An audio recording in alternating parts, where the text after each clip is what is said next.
Hello what's up guys, one more video from king people.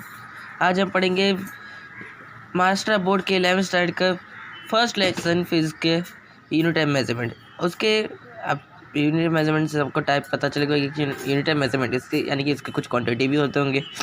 अब उनके quantity के हम टाइप्स देखेंगे। पहले टाइप्स ऑफ क्वांटिटी के टू टाइप्स है, एक फिजिकल क्वांटिटी है, एक नॉन फिजिकल क्वांटिटी है। अब फिजिकल क्वांटिटी क्या है? एक ऐसा क्वांटिटी जो मेज़र हो सकता है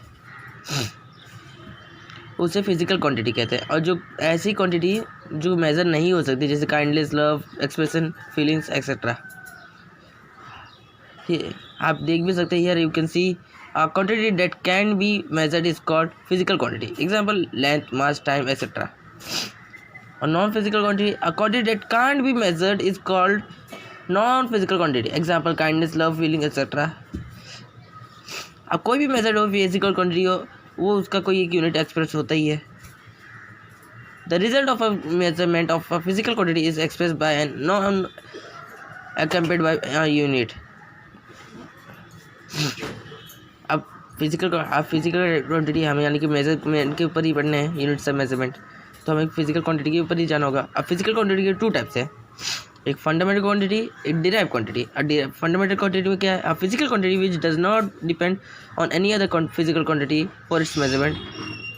यानी कि एक ऐसा फिजिकल क्वांटिटी जो किसी और क्वांटिटी पर डिपेंड नहीं है, और उसे हम कहते हैं फंडामेंटल क्वांटिटी।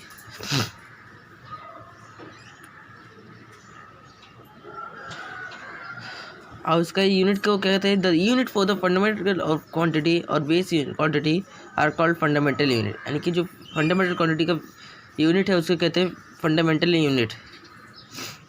और दूसरा टाइप है फिजिकल क्वांटिटी का, एक दूसरा टाइप है डिराइव क्वांटिटी। डिराइव क्वांटिटी में है, उसमें भी डिराइव क्वांटिटी जो ऐसा फिजिकल क्वांटिटी जो दूसरे क्वांटिटी पे डिपेंड है, एक से ज़्यादा क्वांटिटी पे वो डिपेंड रहता है, उसे डिराइव क्वांटिटी कहते हैं। और डिराइव क्वांटिटी में क्या है? The unit obtained for derive quantity are called derived unit. अब पढ़ेंगे सिस्टम ऑफ यूनिट्स। अब सिस्टम यूनिट क्या है? A complete set of base unit as well as derived units called system unit. एक complete पूरा एक सेट होता है बेस यूनिट का, तो उनका और डिराइव्ड यूनिट का यूनिट्स उसे कहते हैं हम सिस्टम यूनिट। अब यूनिट का डेफिनेशन क्या है? It is a standard use for the measurement of the physical quantity. Unit क्या है? एक स्टैंडर्ड है जो इस्तेमाल मेजरमेंट के लिए इस्तेमाल किया जाता है इन फिजिकल क्वांटिटी में। और सिस्टम ऑफ यूनिट के तीन टाइप्स है। एक सिस्टम यूनिट के थ्री टाइप्स है, एक पीएस यानी कि फुट पाउंड सेकेंड्स, और second CGS centimetre gram second, और थर्ड है मीटर किलोग्राम सेकेंड्स। और उसमें भाई ये यूनिट्स कुछ समय तक सीमित रह पाए, क्योंकि ये यूनिट्स हर जगह इस्तेमाल नहीं होगी। कि अगर सीजीएस किसी और कंट्री में चला था, कंट्री और सीजीएस वाला अगर फुट पाउंड कंट्री जिस यहाँ पे एक फुट पाउंड का सेकंड चल रहा है वहाँ चलते, तो वहाँ पे उनका साइंस बराबर नहीं चलता था, उनके मेजरमेंट्स बराबर नहीं हो पाते थे। इसके लिए यहाँ पे निकाला गया है इंटरनेशनल सिस्टम ऑफ यूनिट्स। अब इंटरनेशनल सिस्टम ऑफ यूनिट्स में in earlier times scientist of different countries they are using different system of units for measurement. आज यहाँ पे पढ़ भी लिए हो कि पहले के टाइम पे साइंटिस्ट दूसरे कंट्रीज़ के डिफरेंट सिस्टम यूज़ करते थे। जैसे कहीं किसी जगह पे एपीएस हो रहा है, किसी जगह पे सीजीएस हो रहा है, किसी जगह पे एमकेएस हो रहा है। The SI unit with standard scheme of symbols, units and abbreviation was developed and recommended by general conference of weight and measurements in 1971 for international usage in scientific, technical, industrial work. और उसके बाद ऐसा ही unit बाद में बना 1971 में, जब general conference हुआ था। और ये जो इंटरनेशनल सिस्टम ऑफ यूनिट से ऑल ओवर वर्ल्ड में यूज होता है। ऐसा ही there are 7 base unit and 2 supplementary unit. अब ये इस सिस्टम में भी इंटरनेशनल सिस्टम ऑफ यूनिट्स में 7 बेस यूनिट है और 2 सप्लीमेंट्री यूनिट्स है। चलो आप पढ़ते हैं। हाँ, अब वो 7 बेस यूनिट्स है।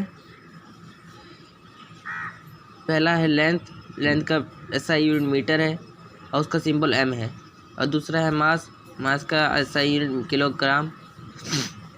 और सिंबल kg, टाइम का सेकेंड s, इलेक्ट्रिक करंट का एम्पियर a, सबके दिए हैं। टेम्परेचर का केल्विन k, लुमिनस इंटेंसिटी का candela cd, amount of substance mole mall.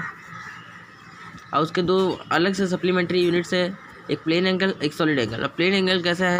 It is defined as the ratio of length of arc ds to the radius, यानी कि एक ऐसा रेशियो जो डिफाइंड हुआ लेंथ ऑफ आर्क से ds से radius तक का। और इसका यूनिट है, the unit for the plane angle is radian with the small rad, और उसका यूनिट है रेडियन। और इसका सॉलिड एंगल का, it is defined as the ratio of intercepted area dA of the spherical surface described about the apex O as the centre to the square of the radius r। अब ये intercepted है area dA से spherical surface of describe about the apex O, और उसका unit है steradian.